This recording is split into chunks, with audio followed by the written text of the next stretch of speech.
एक बात हमने बहुत पहले कथा में कही थी, आपके स्मरण में अगर होगा, जितने लोग टीवी पर कथा सुनते होंगे उनके स्मरण में होगा।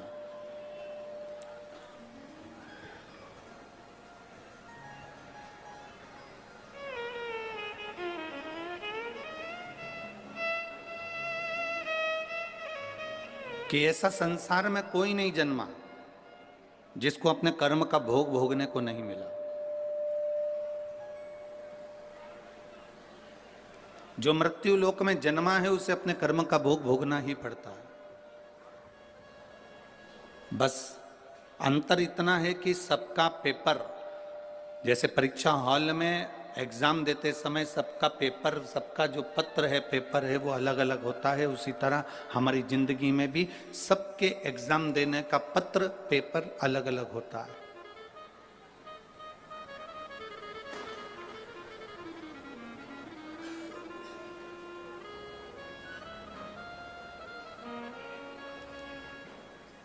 आप माता पिता की सुने ना सुने, आप गुरु की सुने ना सुने, आप भगवान को प्रणाम करें ना करें, आप मंदिर जाएं ना जाएं, आप सत्संग में जाएं ना जाएं, आप किसी गुरुवाणी को स्मरण करें ना करें, पर इतना जरूर याद रखना कि अपने कर्म का भोग मनुष्य को भोगना जरूर पड़ता है, उसको कोई नहीं टाल सकता।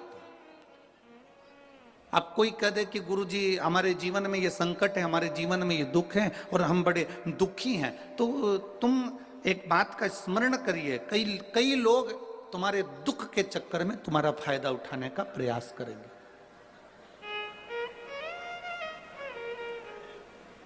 संसार के कई लोग ऐसे हैं जो तुम्हारे केवल दुख का फायदा उठाने का प्रयास करेंगे, पर ना।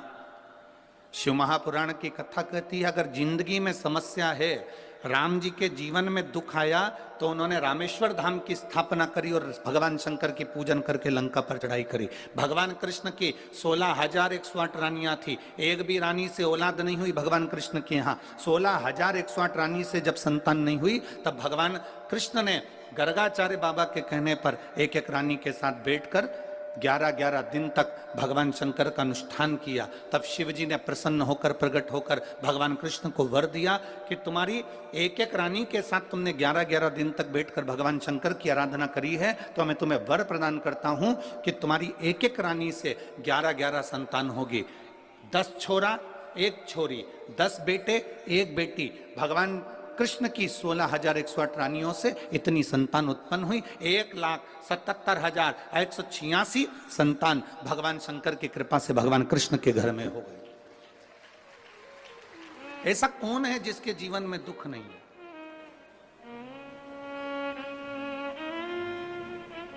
ऐसा कौन है जिसके जीवन में कभी तकलीफ नहीं आई? आती है, कष्ट आता है, रोग आता है, बीमारी आती है, दुख आता है, पर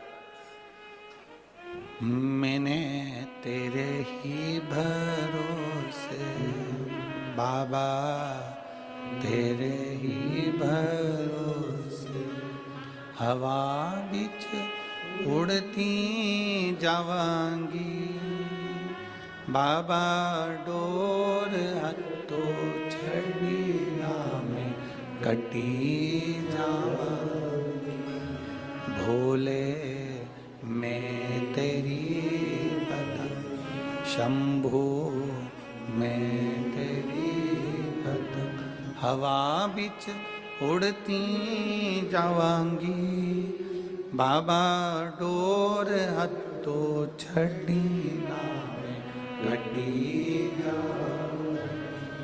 सबके जीवन में दुख है, सबके जीवन में तकलीफ है, पर जिसने शिव को साध लिया, भगवान राम जी ने शंकर भगवान की आराधना करी, शिव जी की पूजन करी, उनको साध लिया, गला पकड़ रहा है। भगवान शिव की आराधना भगवान राम जी ने करी, शिव को साध लिया, तो उनकी जिंदगी सार्थक हो गई। भगवान कृष्ण ने भगवान शिव की आराधना करी, साध लिया, उनका जीवन सुखमय हो गया। एक लोटा जल लेकर मंदिर जाने वाला जब भगवान शिव की भक्ति को साध लेता है, तो दुख उस भक्त का नहीं होता, दुख मेरे भोलेनाथ का हो जाता है। आपका दुख उसका हो गया। एक पत्र है, देखिए।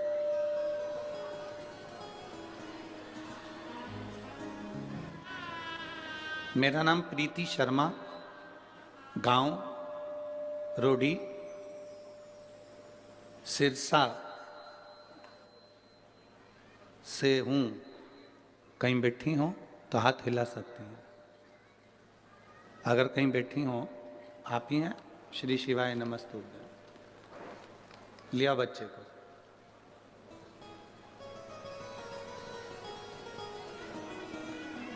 गुरुदेव, मेरा नाम प्रीति शर्मा है, गांव रोडी, सिरसा से हूं। मेरी शादी को कई साल निकल गए। इंतजार करते करते करते करते संतान के सुख के लिए मैंने 5 साल इंतजार करा। 5 साल तक भी संतान नहीं हुई। 6 साल निकल गए, 7 साल निकल गए, 8 साल निकल गए, 9 साल निकल गए, 10 साल निकल गए, पर संतान का सुख नहीं हुआ। ऐसा कोई डॉक्टर नहीं था, हरियाणा का भी, पंजाब का भी, राजस्थान का भी और दिल्ली तक मैंने डॉक्टरों को दिखाया, पर संतान का सुख नहीं आया। टेस्ट भी करवाए, संतान का सुख नहीं आया। 11 साल निकल गए, 12 साल निकल गए, पर संतान का सुख नहीं आया गुरुदेव। तब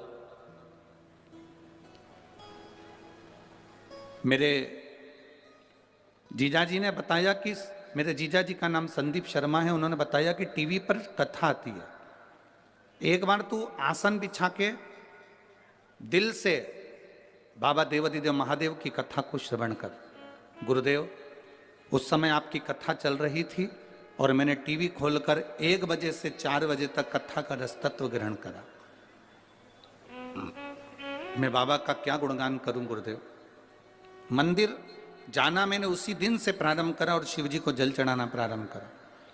मैंने बाबा से प्रार्थना करी कि मैंने सारे डॉक्टरों से इलाज करवा लिया, टेस्ट बेबी भी करवा लिया, पर मुझे औलाद नहीं हुई है। बाबा आप कृपा करना। सफेद आंकड़े की जड़ को तुमरुका जी का नाम लेकर कमर में बांधा, एक बेलपत्री को रोज खाना प्रारंभ करा, शिव जी पे जल चढ़ाना प्रारंभ करा। केवल आप कहते हो 3 महीने तक लगातार करो गुरुजी। मैंने 5 महीने तक करा, पर मेरा गर्भ नहीं ठहर पाया। जब मेरा 5 महीने तक भी गर्भ नहीं ठहरा तो भी मैंने भगवान की कथा नहीं छोड़ी। लगातार टीवी के सामने बैठकर कथा सुनती रही और बेलपत्र चढ़ाकर उसको खाती रही। 5 महीने पूरे हुए, 6ठा महीना लगा और मेरे पेट में मुझे दर्द उत्पन्न हुआ। मैं डॉक्टर को दिखाने के लिए गई तो डॉक्टर ने कहा आपका 2.5 महीने का गर्भ ठहर चुका है। बाबा का मैं क्या गुणगान करूं गुरुदेव। पेट में तकलीफ होने लगी, बाबा ने मुझे खुशी तो दे दी, पर जब मैंने सोनोग्राफी करवाई तो बच्चे को कष्ट बताया गया। डॉक्टर के हिसाब से इस बच्चे को तुम मत रखो, ये डॉक्टर ने कह दिया। पर गुरुदेव, मेरी खुशी को मैं कैसे त्याग देती कि 11-12 साल के बाद मेरे जीवन में ये खुशी आई है, मैं कैसे छोड़ दूं। आपने एक नारियल उस पर मोली रखकर भगवान देवादिदेव महादेव को चढ़ाने का कहा था। मैंने बाबा को वही श्रीफल समर्पित करा और विनती कर कर एक बेलपत्र फिर उठा लाई। उस बेलपत्र को खाया। दूसरी बार डॉक्टर से फिर जांच कराई, सोनोग्राफी कराई, तो डॉक्टर ने कहा कि इस बच्चे को मत रखो। फिर भी मेरा मन नहीं माना गुरुदेव, और मैंने उस बच्चे को अपने गर्भ में रखा। डॉक्टर के हिसाब से बार बार उन्होंने मना करा, पर मेरा बाबा ने मेरे ऊपर कृपा करी। मैंने बेलपत्री खाना नहीं छोड़ा, जल चढ़ाना नहीं छोड़ा। 5/10/2022 को बाबा की कृपा से 12 साल के बाद मेरे यहाँ पुत्र रत्न की प्राप्ति हुई और डॉक्टर के हिसाब से मेरा बेटा बिल्कुल स्वस्थ है। मैं उसको यहाँ प्रणाम करने लाई हूँ। आइए।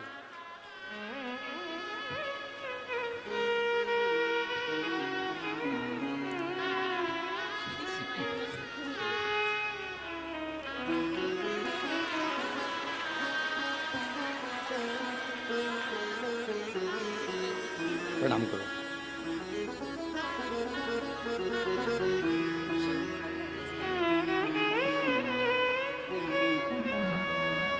माता बोल रही हैं, इसका नाम हमने शिवजी ने दिया, इसलिए इसका नाम शंभू रखा है। बधाई।